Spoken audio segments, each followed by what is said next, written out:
Hi, I'm back in the kitchen again because I'm sort of hungry this morning. We'll end up today making this bacon and cabbage soda bread to show the versatility of soda bread.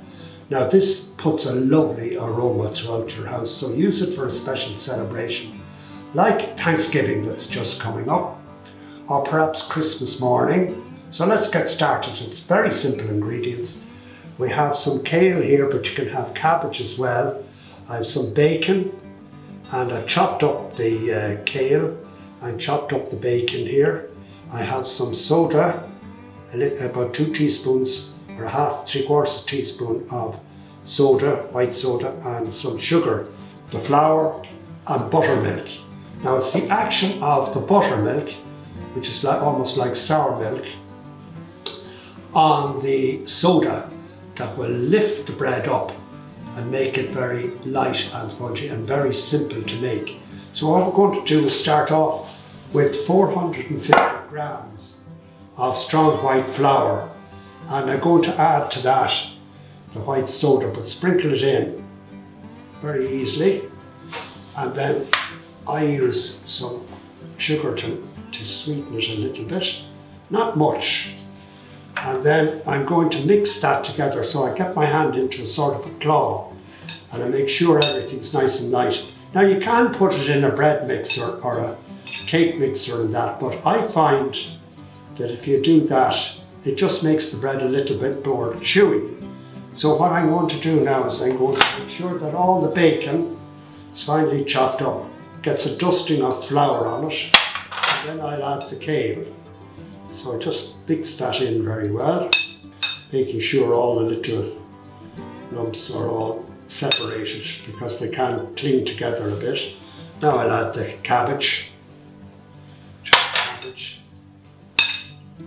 Mix all that in, making sure everything gets dusted and toasted. So there we are. Now we're ready for the milk, and use about 600 mils of milk, but you'll know yourself when we start making it. Now we'll start off with that, we may have to add more. It's to the touch and feel, so we just work that in, and we'll try and get it into a ball. Now you see it all coming into a gooey mess. I think it's wet enough. I've added enough first time, and everything comes from experience. But you can't really fail with this bread. Now we're going to try and work it together, but not overworking it, because we want it to be nice and light. Put a bit of flour on the worktop, and I work it together, making a fine mess in my kitchen. That's why I'm always on my own here. I'm not so good at tidying up after, but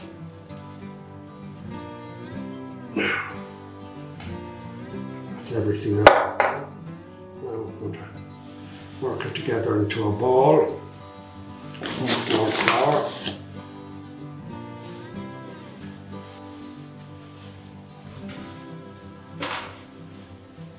Still a bit wet.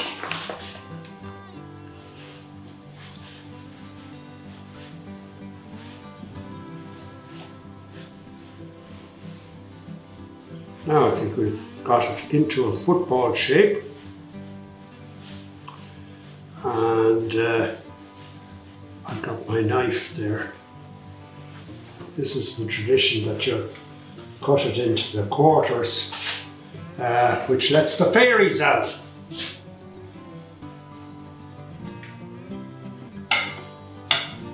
Just dust the knife a little bit.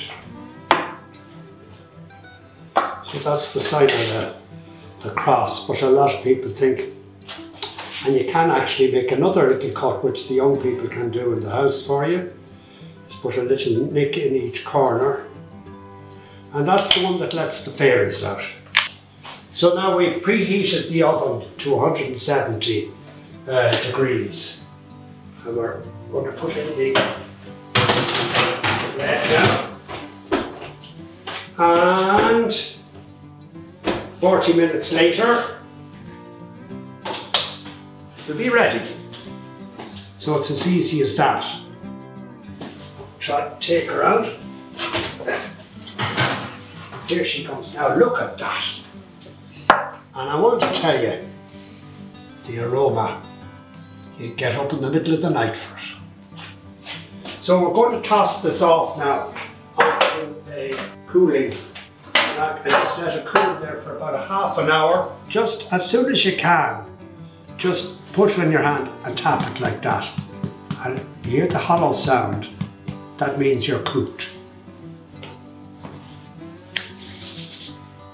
So this bread was inspired really by what St. Patrick might have had available to him while he was on Church Island. So he would have had some cured pork products, because that's been a very ancient thing way back before the Roman times. They were prolonging the life of pork in salt.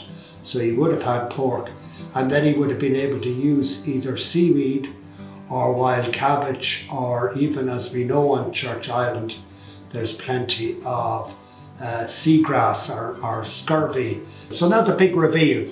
So let's cut into it and see what it's like. There you can see all the ingredients in it.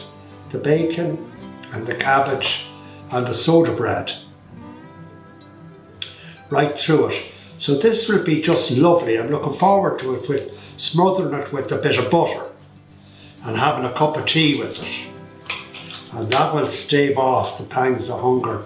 Or it's something you could serve with a glass of wine or a glass of beer or a non-alcoholic drink before your meal. Now I've made myself the long promised cup of tea.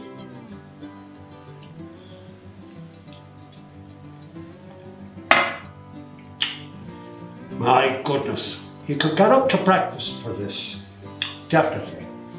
Enjoy.